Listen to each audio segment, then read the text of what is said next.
Все просто. Ну, уважаемые участники, к сожалению, у нас сегодня немногочисленная аудитория, но тем не менее у нас эта лекция, она будет вестись прямая трансляция, и видеозапись будет потом выложена на странице Библиотеки Достоевского и, собственно говоря, на портале Высшей школы урбанистики, Высшей школы экономики. Сегодня хочу просто вкратце представить профессора из университета Латвии Гвидо Сечи, который, собственно говоря, представит лекцию о вопросах регионального и городского развития и их особенностей для городов Латвии. Вот. Собственно говоря, Гвидо посетил Высшую школу экономики в рамках программы, международной программы обмена Erasmus+, да, в ходе которой он дал ряд лекций в Высшей школе экономики для студентов. И вот сегодня у нас такая более открытая лекция, которая посвящена аспектам развития городов Латвии. Ну, собственно говоря, не буду долго отнимать время и передаю слово Гвидо. Лекция будет на английском языке, но если какие-то вопросы будут возникать, то можно вполне их задавать тоже по-русски. Вот, поэтому вот так. Гвидо.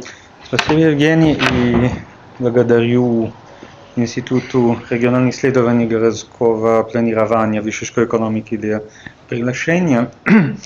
Тема очень крупная, так что в течение этого полтора часа хотелось бы рассказать о каких-то важных тенденциях в территориального развития Прибалтик, больше всего в Латвии, framed within general trends in the Central Eastern European countries, which have moved from state socialism to market economy after 1989-91 and are now members of the European Union.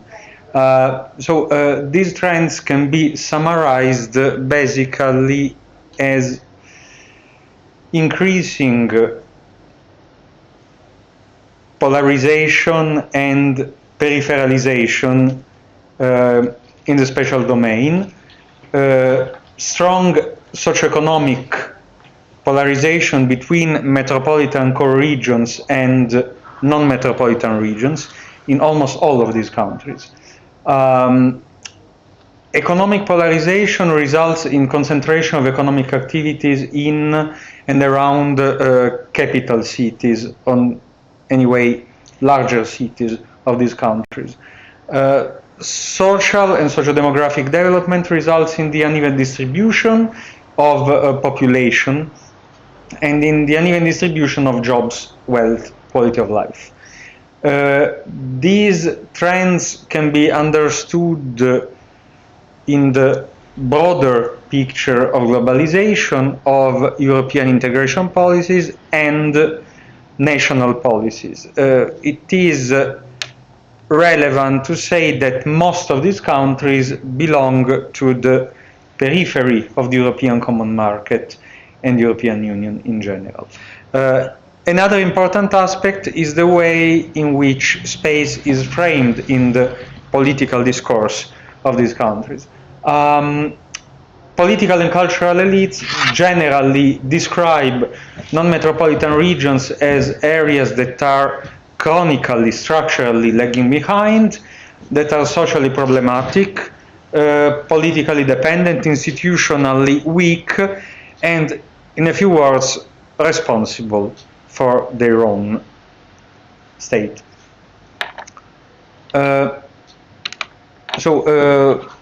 A couple of maps that show the situation in the eastern part of the European Union. Here you can see the degree of economic polarization, in which differences in GDP per capita and purchasing power parity between capital cities, or in some cases as in the case of Poland, larger cities and non-metropolitan regions are rather striking. You can see how this polarization is definitely stronger in Central Eastern Europe than in the western part of the European Union. With regard to demographic polarization, the situation is rather similar, and it is particularly evident in Estonia, Latvia, and Lithuania, so that the population is definitely stronger in the non-metropolitan regions of the three countries when compared to the core metropolitan areas. The general trends, the general special trends in the 1990s in the Baltic states are more or less common to other former Soviet republics and Eastern European countries.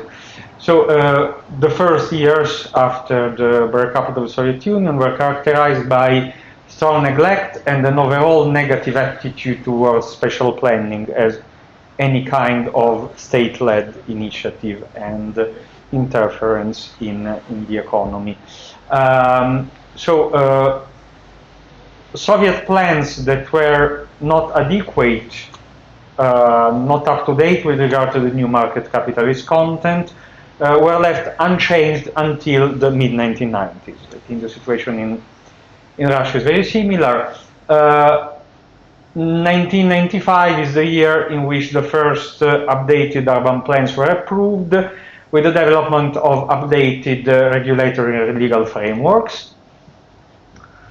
The decade overall has seen the sharp depopulation of non-metropolitan areas, strong crisis of the agricultural sector, and sharp crisis also of several sectors of the economy, from the heavy industry to the textile sector to the timber sector, to all domains of the industry which were characterized by research and development intensive activity. So then we had strong uncontrolled suburbanization and urban sprawl in the functional metropolitan areas of the larger cities. And it also needs to be said that economic reforms that were often envisaged by international development agencies and were championed by local governments as necessary reforms for the accession to the European Union provided with the highest benefits urban residents, and in particular urban residents which were working in the service sector. So there's been a marginalization of the rural economy and to an extent of the industrial economy. More in detail, since the late 1980s, already during perestroika times, various types of old economic activities folded, largely kolkhoz centers, former collective farms, and monogorody of an industrial, mining, military nature, which left behind large areas of brownfield, abandoned housing, underused infrastructure.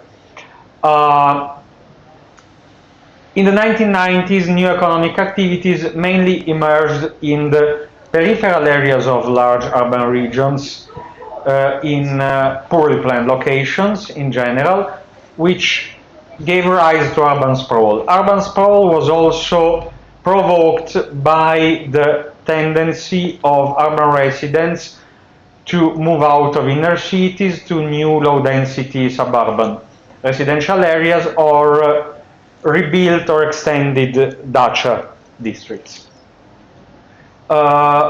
This happened also because while cities, city proper areas retained relatively strict land use regulations and zoning rules, suburban municipalities basically allowed any kind of development in order to attract new residents and new tax revenues. Sorry. So the situation nowadays is an extreme regional polarization, even in the context of Central Eastern Europe, where major cities are workers' poles of development. In this regard, Lithuania and Estonia, which have respectively 3 and 2 major centers, are relatively more polycentric than Latvia, which has only 1 major pole of development, which is the capital city. There has been a tendency towards recentralization of the regional economy and decision-making process, in particular in the wake of the financial and economic crisis of the late 2000s. And this recentralization process has gone in an opposite direction with regard to the decentralization of the early 1990s that basically broke down the strict hierarchy of Soviet planning. This recentralization process following decentralization is once again a common trend in Central and Eastern European countries. The polycentric development in the Baltic states is generally hampered by often poor urban structure and, in general, poor accessibility and low levels of territorial cooperation.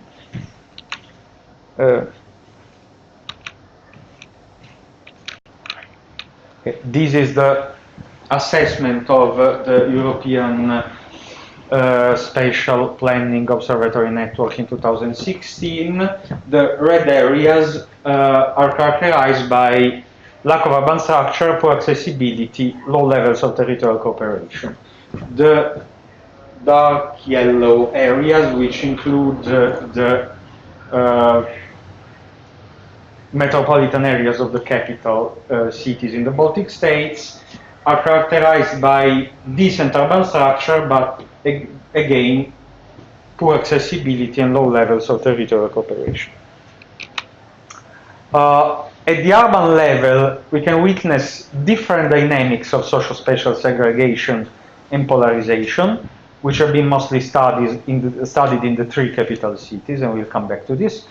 And among these social-spatial trends, it's very relevant the phenomenon of suburbanization of the middle upper classes that move to inner or outer suburbs of the cities, like satellite municipalities, which creates urban sprawl and all the related phenomena associated with urban sprawl.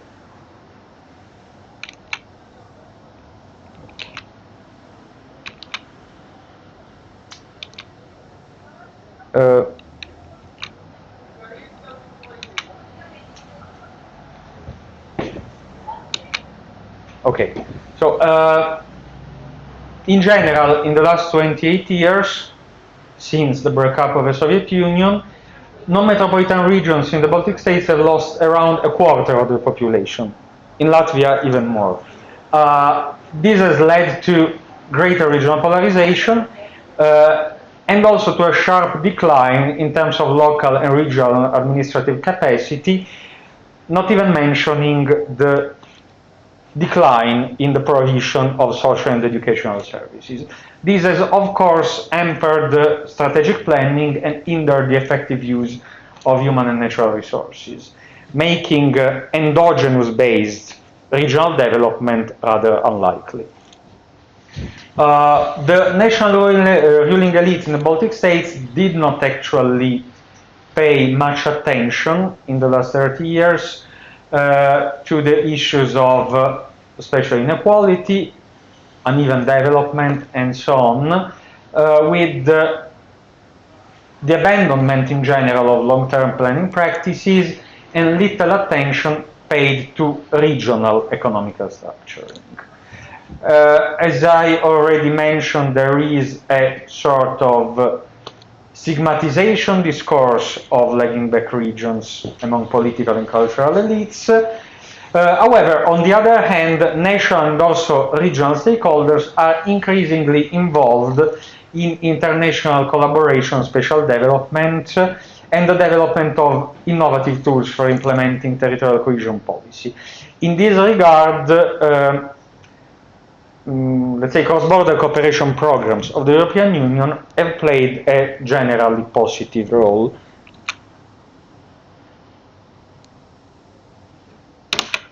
Okay. Yeah, okay. So, although the application of European special policy principles has been selective,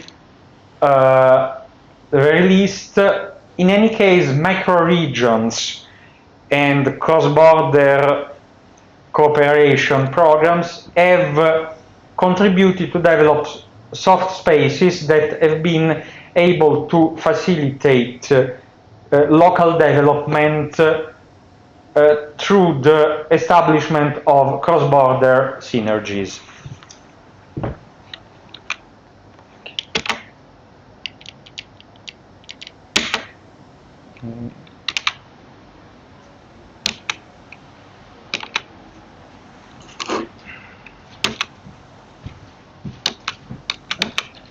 Okay. A few words on the national context of Latvia. Most trends are common to Central European, Central Eastern European countries, further in spatial polarization, peripheralization of metropolitan areas, socioeconomic polarization which is observed at urban level, and suburbanization of the middle upper classes. Perhaps uneven spatial development in Latvia is made even sharper by the monocentric structure of the country, which does not have development centers, urban centers, which can be compared to the capital city, especially following the industrialization of the 1990s. The demographic issues in Latvia are particularly problematic. There has been massive population loss since 1991, with the exception of Riga functional area, and in general there has been a heavy impact of the 2008-2009 financial crisis, which have mostly affected the construction sector and has made demographic problems even sharper, although in the last years there has been a recovery in terms of economic growth and employment figures. If we move to the regional structure, Latvia has 4 recognized, constitutionally recognized cultural geographical regions, which are Vidzeme, Latgale, Zemgale, and Kurzeme. The regions that are represented here in this map are statistical regions, which correspond to NUTS 3 levels of the European Union. So we have these 4 geographical cultural regions, plus the capital city of Riga, which is a statistical region itself, and its metropolitan area, we might say, which is Riga. It actually does not really correspond perfectly to the metropolitan area, but it is considered in terms of development purposes, development strategies, as the metropolitan area of the capital city. So Riga plus Riga, Vidzeme, Latgale, Zemgale, and Kurzeme are also the planning regions of Latvia. So there is a planning agency for each of these regions. The socio-demographic, socio-economic, we might say, characteristic and performance of these regions are sharply different. Riga hosts approximately 1/3 of the overall population of the country. Its metropolitan area includes basically half of the overall population of Latvia, and the second most populated urban center of Latvia, which is Daugavpils in the southeast, is basically almost 8 times smaller in terms of population than Riga. The State Regional Development Agency has developed a combined territorial development index for municipalities of Latvia, which combines unemployment figures, personal income tax revenues, the demographic dividend or burden, and population change during the last 5 years.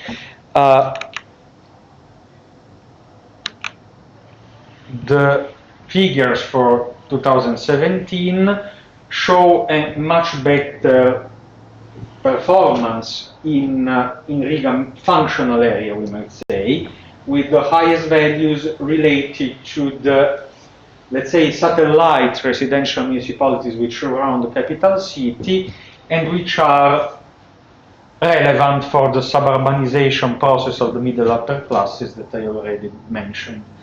The situation in the eastern part of the country, in the southeastern part of the country, is much worse.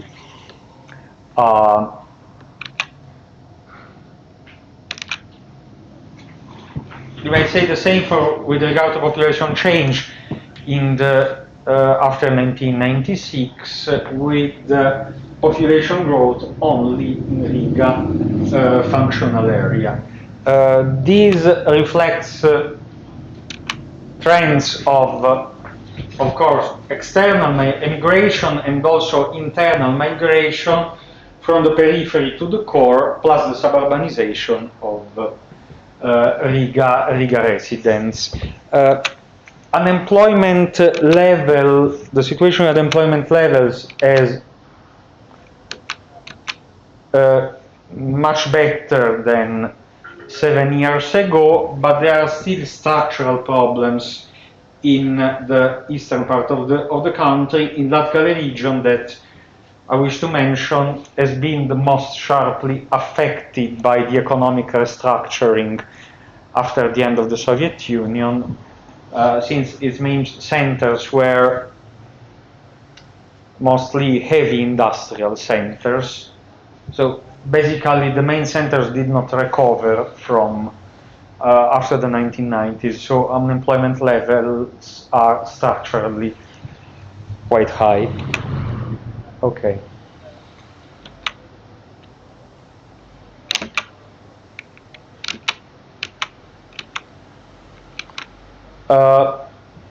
National development plans of Latvia address the issue of territorial special polarization and uneven development in a rather indirect way by stressing very much the importance of urban-rural cooperation with an aim to provide accessibility of services also to inhabitants of non-metropolitan areas. The proposed measures are mostly in the form of support and financial subsidies to periphery to center work-related commuting and agriculture and third industry clusters. However, not all of these measures have been implemented in an effective way. I would say most of them have not been implemented yet. And in general, the coordination between local administration and national policy sectors has hampered to an extent the development of these partnerships. So we can move now to the urban level, to the level of urban dynamics. And yeah, we might say in a few words that although all the three Baltic capitals are characterized by significant levels of socioeconomic inequality, their dynamics in terms of social-spatial inequality are rather different.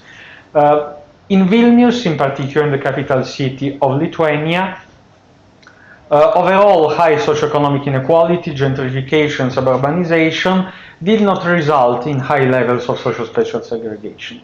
To an extent, wealthy households tend to concentrate in the inner city and the more attractive and green inner suburb, city suburbs. So we can talk about gentrification of the inner city, but still Soviet mass housing estates are characterized by an overall stable demand and by a more or less balanced concentration of residents with high, middle, and low socioeconomic status. The situation may change when middle-class incomes will increase, and which may lead to a sharper, let's say, segregation trends and degradation of Soviet mass housing estates. In Tallinn, in the capital city of Estonia, on the other hand, we can witness, starting from the early 2000s, an increase in occupational residential segregation, which overlaps with ethnic segregation. Segregation levels were low in the 1990s due to also low household mobility and incomplete market reforms, in the sense that the privatization process was ongoing. But from the 2000 onwards, we can witness the socioeconomic upgrading of inner and outer city areas, in particular coastal areas, which were to an extent neglected in Soviet times. And we can witness a strong ethnic dimension in the segregation process. Ethnic segregation already existed to an extent in USSR era Tallinn.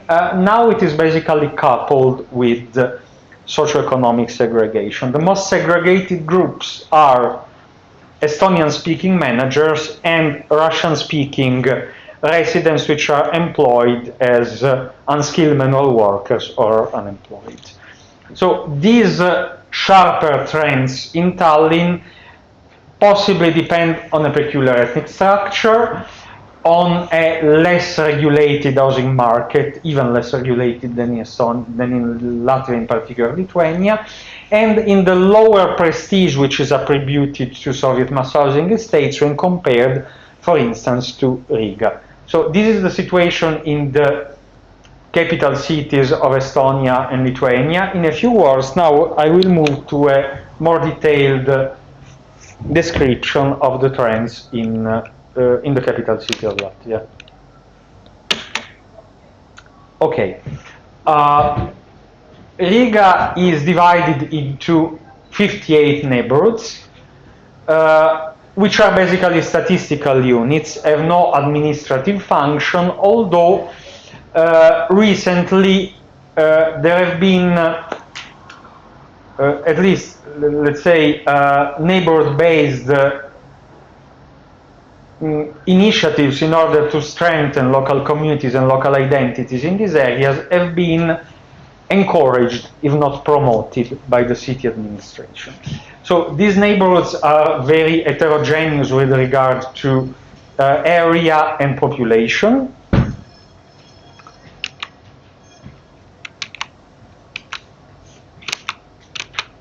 And can be grouped in three larger urban zones. Riga has a concentric structure, such as many historical cities of the, such as many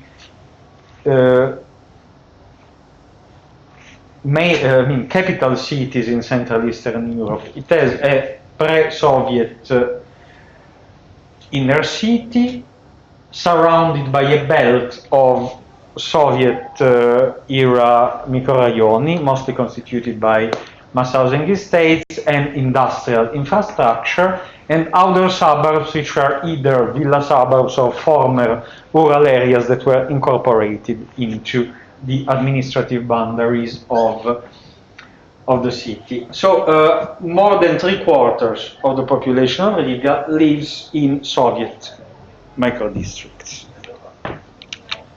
nowadays. The transition heritage has left many degraded and abandoned brownfields, industrial areas in also in the inner city, not only in Soviet microdistricts, but also in the inner city. And some issues with the management of common public space, mostly in Soviet microdistricts. Other problems have been created by the economic downturn that followed the 2008-2009 economic crisis, where many construction projects have stopped due to the contraction of the construction sector. So this is the situation with which the city has been dealing in the last decades, and in particular in the last decade. What I'd like to show now is the distribution of the population according to socio-demographic and socio-economic characteristics according to georeference census data from 2000-2011. These are the only population census data collection carried out in post-Soviet Latvia. We luckily have access to census datasets, and we were able to georeference them and to aggregate data in according to regular hexagonal cells of average size 16.5 hectares, so a much more detailed degree of aggregation than micro-district level.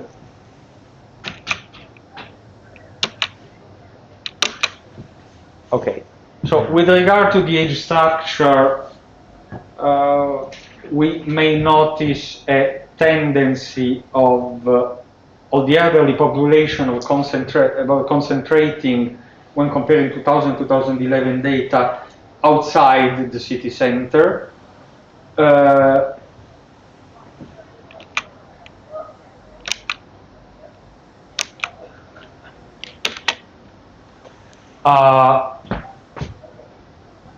Also a concentration of single-person households that is more and more concentrated in the inner city.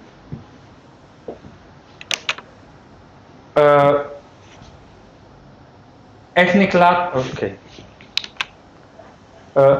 Latvians tend to concentrate as well in the inner city and some parts of the outer city, whereas non-ethnic Latvians, mostly Russian-speaking minorities, are to a large extent overrepresented in Soviet mass housing district. This is an heritage of the migration dynamics in the Soviet Union.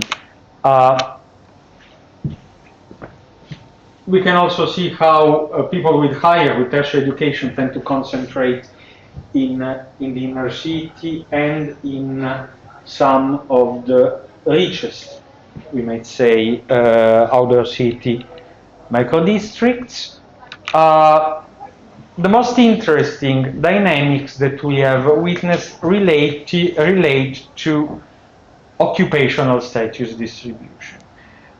We took occupational status as a proxy for socioeconomic status in most of our analysis, also because census data do not include information about household or individual income for privacy issues.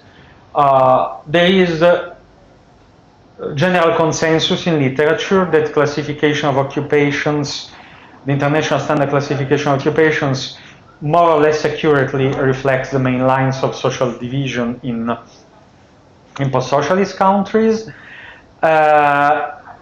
So we classified occupations according to three groups: high, middle, and low socioeconomic status, with managers and professionals in the first category, technicians and clerks in the middle category, and sailors, industrial workers, unskilled workers, unemployed in the lower category. Then we identified areas, our hexagons basically, according to the relative concentration of these groups. So we have, of course, high, middle, and low socioeconomic status areas, where one of these three categories is predominant. But we also consider mixed areas where we have a balance of the three categories, and polarized areas where we have a concentration in the same area of upper class groups and lower class groups, but well, underrepresented middle class. Okay, I think we can move to this slide in which we have these representation of areas according to this taxonomy. And as you can see, whereas low and mixed areas were to a large extent predominant according to 2000 census, in 2011 we have a predominance of polarized areas. We can witness a socioeconomic upgrading, we might say gentrification of the city center and a few elite outer districts, villa districts, which are Meja Parks district, an elite district since the late Russian Empire, and Vetsaki on the Gulf of Riga coast. Here's the northern part, but I would say almost the absolute majority of areas, inhabited areas in Riga are now polarized areas. What does it mean? This is highly controversial because it can be explained by in situ socioeconomic upgrading of residents, or it may be explained by an ongoing process of, we may say, gentrification, including infill development, development of new housing projects in Soviet microraioni, and so on. So this phenomenon requires more detailed, more, I would say, more micro level and dynamic analysis, which might focus on the specificity of neighborhood attractiveness and on data related to private development activity. An example may be shown by the socio-demographic and socio-economic dynamics in Soviet mass housing estates. The development of Soviet mass housing estates, of course, mostly started in the late 50s after the Khrushchev decree on the development of panel mass housing estates, and increased in the Brezhnev era and in the very late Soviet period. So we have very few pre-Khrushchev residential buildings in Riga dating from 1946 to 1955. So we have very few Stalinist housing estates. If we look at overall socio-demographic composition of Soviet mass housing district, we find no significant differences with the general trends in Riga city, with the exception of the concentration of ethno-linguistic groups, with Russian language as native language being overrepresented to an extent in mass housing district. But the other figures related to employment, occupation, education are not different in general. The picture changes when comparing different Soviet mass housing estates. If we consider Agenskalna Priedes, which is a Khrushchev era mass housing district, which is basically located on the border of the inner city, in a very green area, very well connected to the city center and to the airport, to the railway. We found that 1/3 of the resident population has tertiary education, 1/4 of the population belonged to the high socioeconomic status category. If we compare it to Daugavgriva, which is a sort of isolated Soviet mass housing district from the Brezhnev period, surrounded by industrial brownfields, poorly connected to the city center, and in general with very poor transport infrastructure. Here we have 1/5 of the population of the residents who have tertiary education, and a very low rate of managers and professionals. You can also notice that in Daugavriva, the percentage of ethnic Latvian is approximately 20%. Okay, so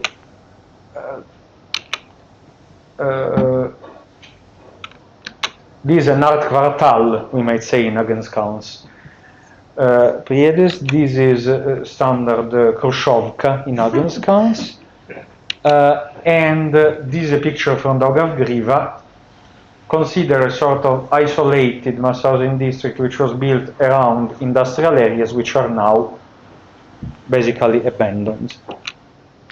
Okay, so we might conclude that the heterogeneous attractiveness of mass housing estates depends on the construction period, in the sense that late Soviet period apartments and housing are considered of higher quality. Location infrastructure is very relevant. The better the connection, the better the location, the more attractive the district.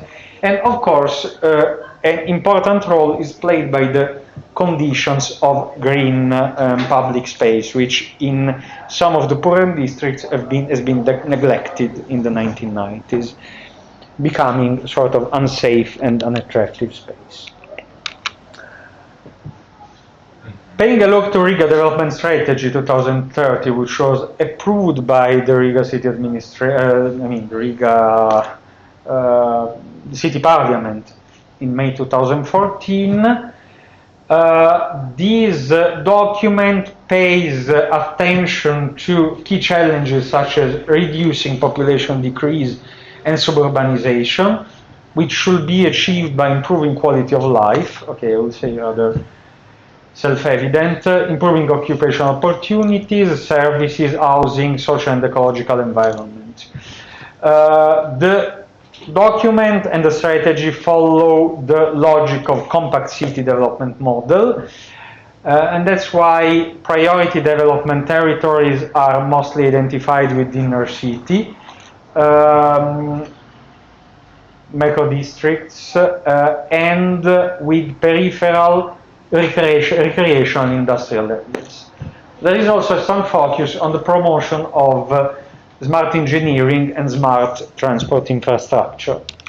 So the reurbanization strategy is generally focused on inner city areas. So what have been the regeneration initiatives in practice in Riga in the last years? This is an example of brownfield which has been of industrial infrastructure that has been reconverted to a sort of temporary exhibition space. This is Bolshevichka textile factory which is located in partly the industrialized industrial area immediately north of the city center of Riga, which has been one of the venues of the last year Biennale of Contemporary Art. This is an example. In general,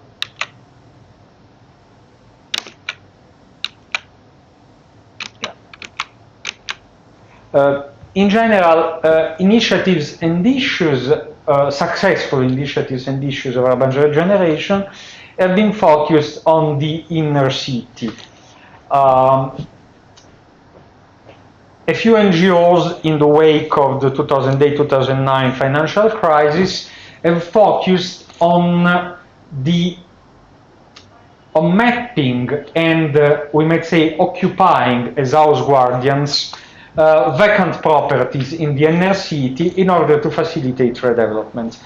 House guardianship was followed by promoting the influx of creative activities through low rents, which has led to revitalization, going together with, of course, possible risks of gentrification. But this kind of initiative has been, in general, active industries.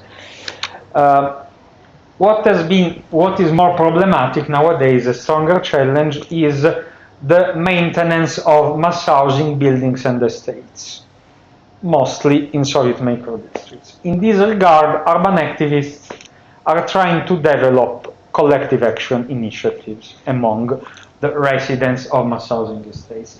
The rationale is that 94% of Riga housing stock needs maintenance, but there has been little success in bidding for maintenance funds, which is strongly dependent on the collective initiative of owners, flat owners in housing estates.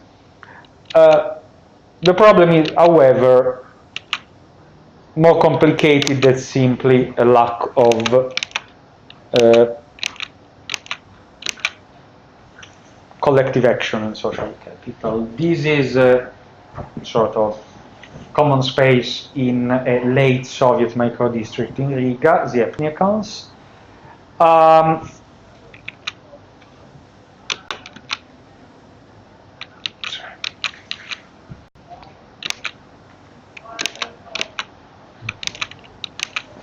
Okay,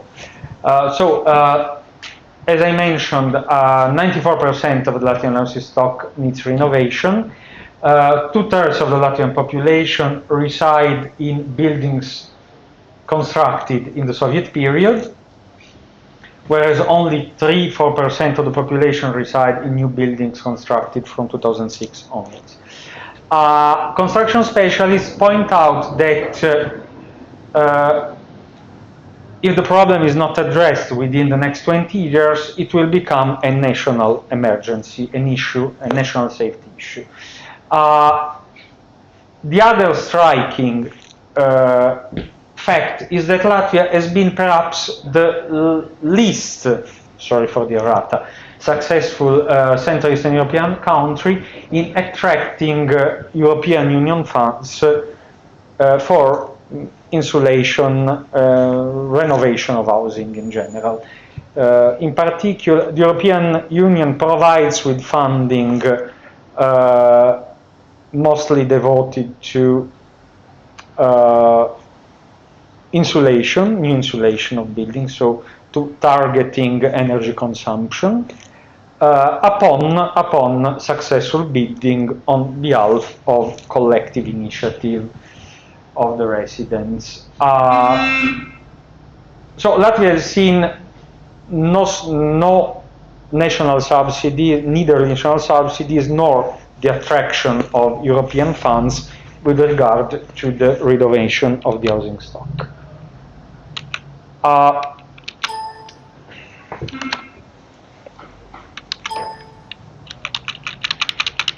So here has been a bit problematic.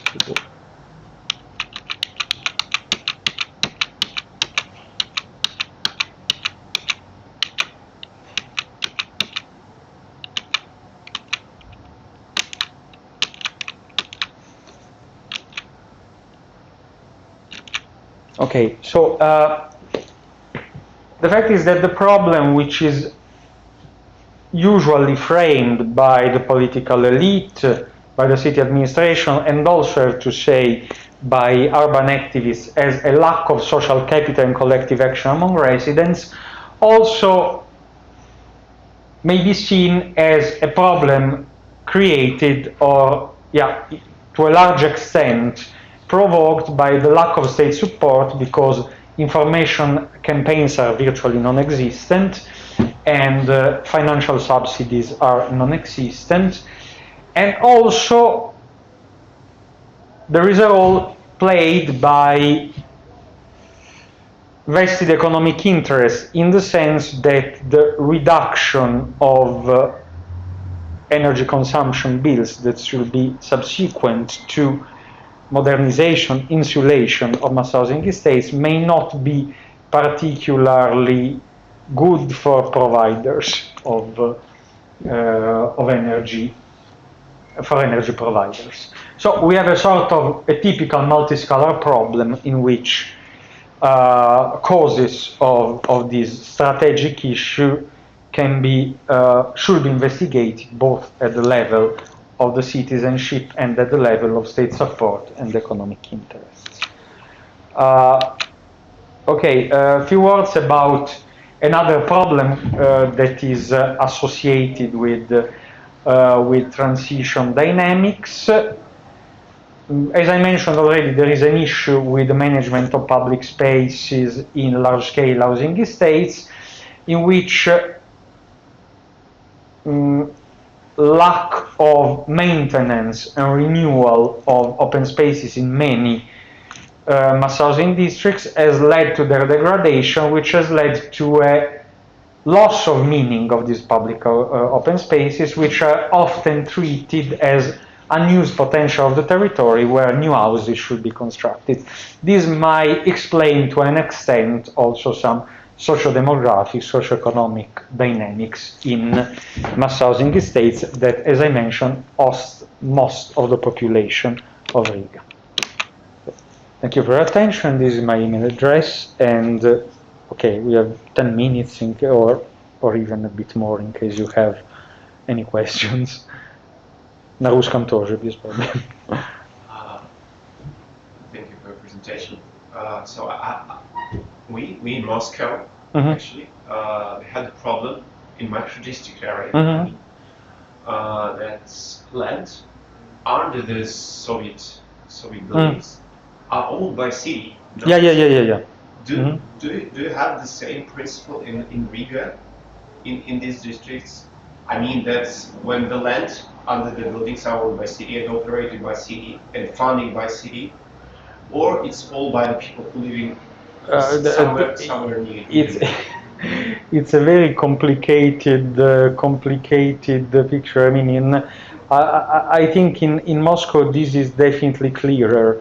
In Riga, it really depends from area to area. We have common space owned by privates. We have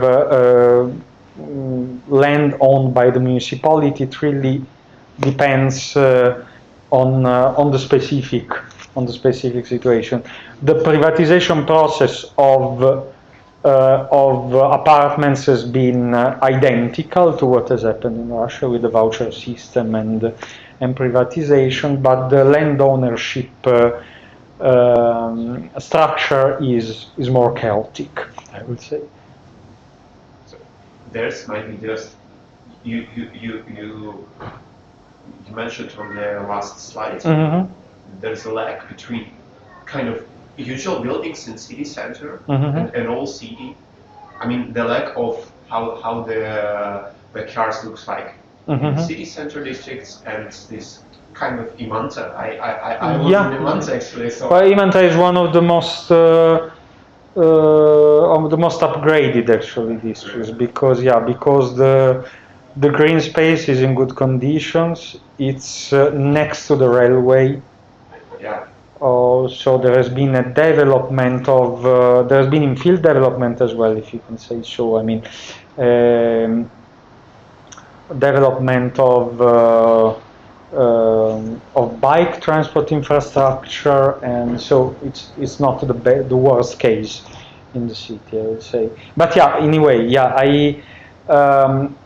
I will say that there is also an ambiguity about who should take care of this common space.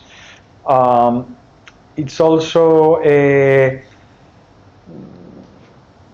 there is definitely a cultural issue in taking care of the apartment rather than taking care of the common space. But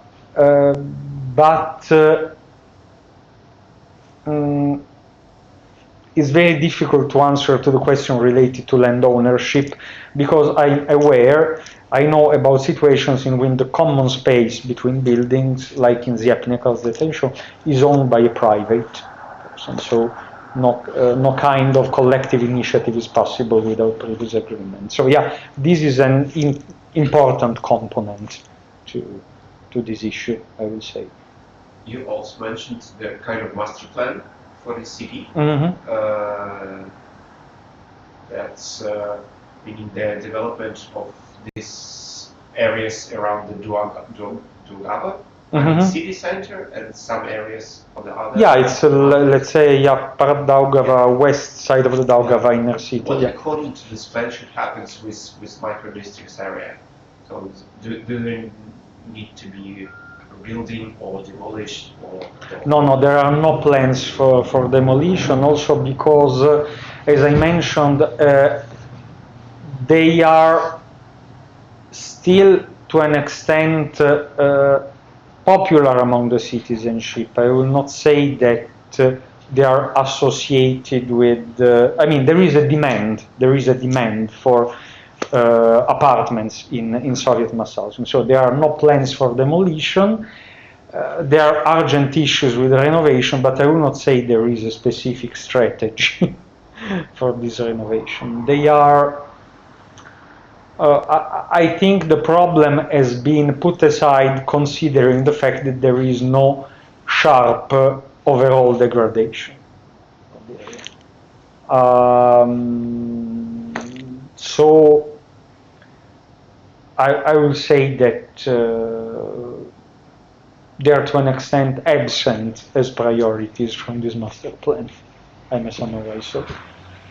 Of course, there are plans to reduce the pressure on the very city center. The construction of the new National Library on the west side of the Daugava is an example of this strategy.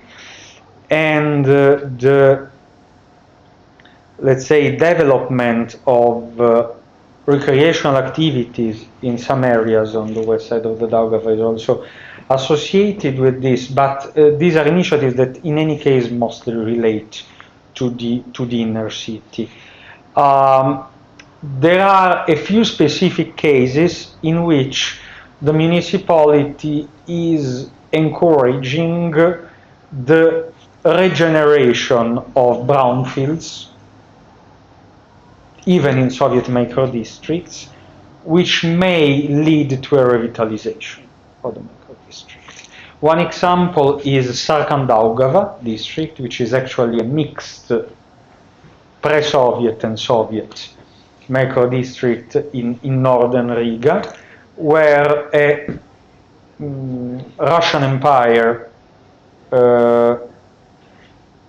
abandoned basically rubber factory is going to be taken over by an urban activism NGO with the usual plan of house guardianship and attracting non-profit organizations and creative industries as very low rents, at least for the first years.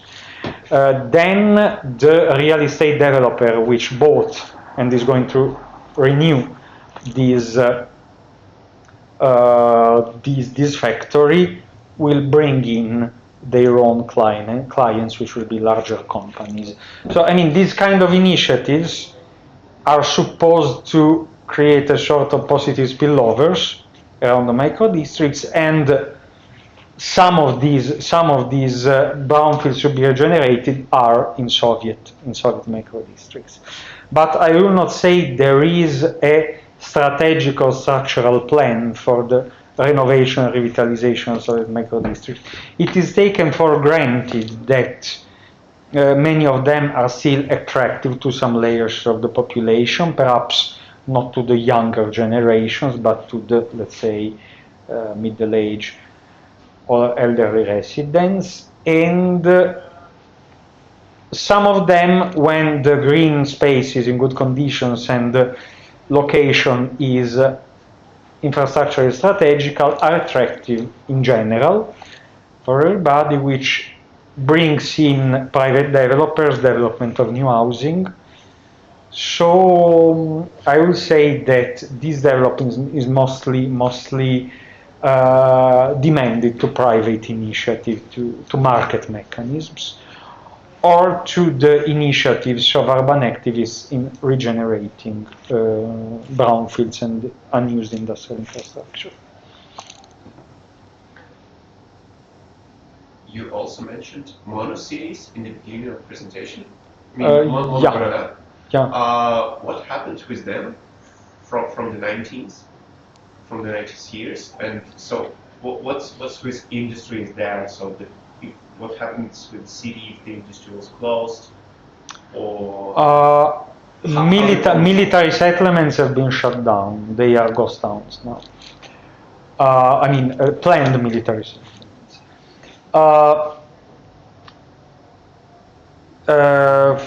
planned kolkhoz settlements are still working, are still active as rural settlements, but with shrinking population. There is an interesting example called named Nakotne, which means Buduše in Latvian, located close to Jelga, which has been one of the locations of the, let's say, one of the main centers that Biennale of Architecture last year has focused upon, which is planned kolkhoz settlement in Stalin times, which is shrink to the dimension of a standard rural settlement. In industrial monogorod in Latvia, I will say there are no relevant examples, but there are cities which have a pre-Soviet history, which developed very much in Soviet times as heavy industry or textile or timber centers.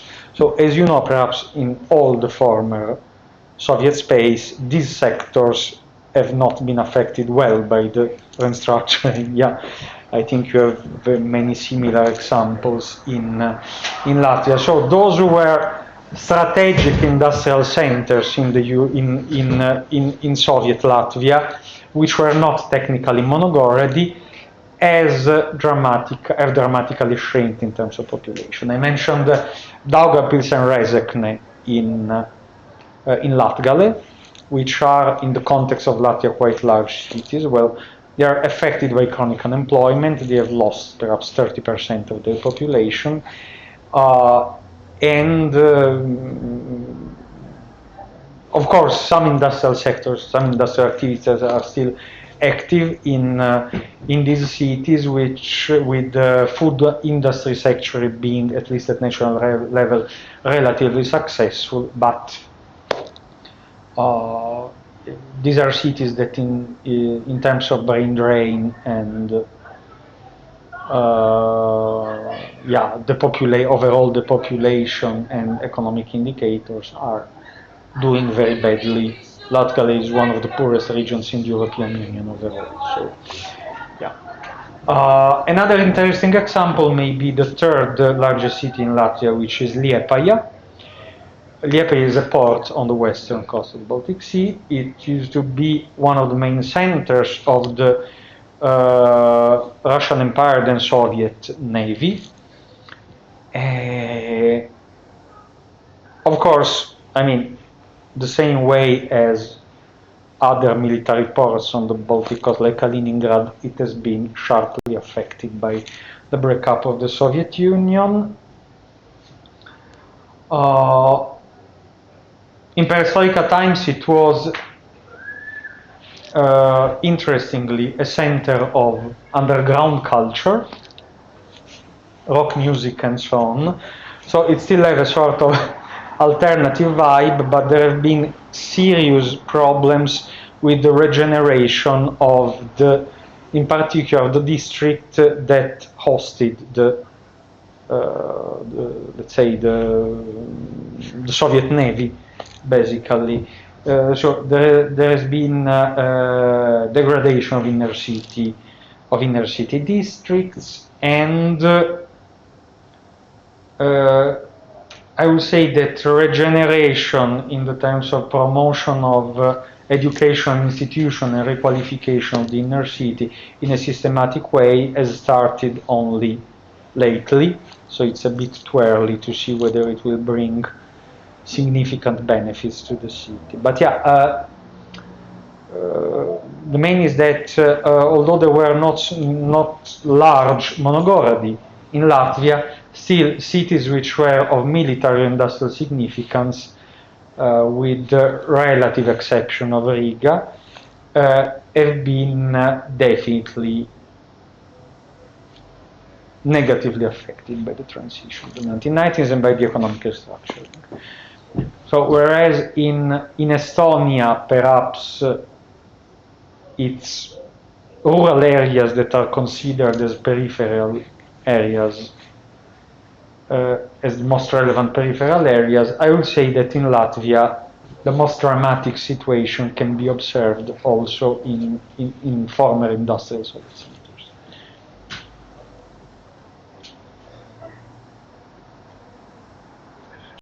I mean, is it government or state statistic, or what, or it's your own research? I mean, some are government and state statistics.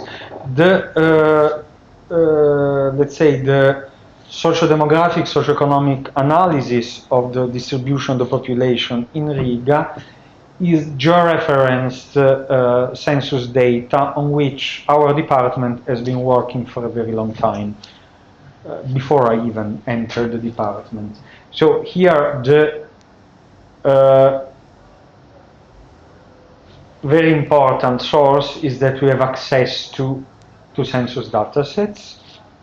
We cannot, of course, distribute datasets. We cannot even distribute statistical elaborations in SPSS, but we can access from 2 computers at the department these datasets and georeference them. Of course, it's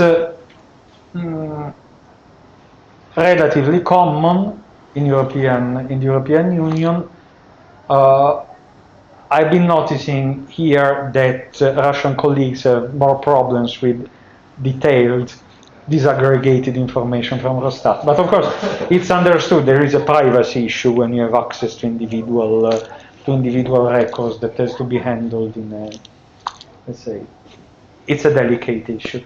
So basically, what we have done is aggregation as cell level of individual data from census datasets that were georeferenced because we know information about the individual and the household and the address. So it's rather straightforward. What we are missing, and perhaps it's easier to retrieve in Russia, at least in the larger cities, according to my experience with colleagues at St. Petersburg State University, are data about overall property value. We have no systematic data in Latvia. We have some sort of reports from real estate agencies, and that's it. So in order to understand, for instance, how attractive is a neighborhood for private investment, we have to rely on other indicators. I don't know, the percentage of people living in new housing or indirect data related to private investment in regeneration. So in this regard, this is more complicated for us. But when we refer to socio-demographic, socio-economic characteristics and distribution, we have more detailed data than those were can probably be retrieved in most Russian cities. In case you have any questions, я очень часто в Москве, на самом деле, но можете писать на этот адрес. Спасибо вам. Спасибо. Я достаточно часто бываю в Латвии, в Риге. Было интересно послушать именно с точки зрения вот таких социальных и экономических моментов. Да, конечно, я думаю, что на самом деле можно смотреть на эти динамики даже с другим точки зрения. Но мне показалось, что эти тренды, эти динамики достаточно значительны. Это не единственный образ, который можно сказать. Может, появилась очень пессимистическая картина, но дело не о том. Дело о том, что рассказывать, скажем так, значительные динамики за пределами политического дискурса и плана развития. Я думаю, что это вообще это глобально.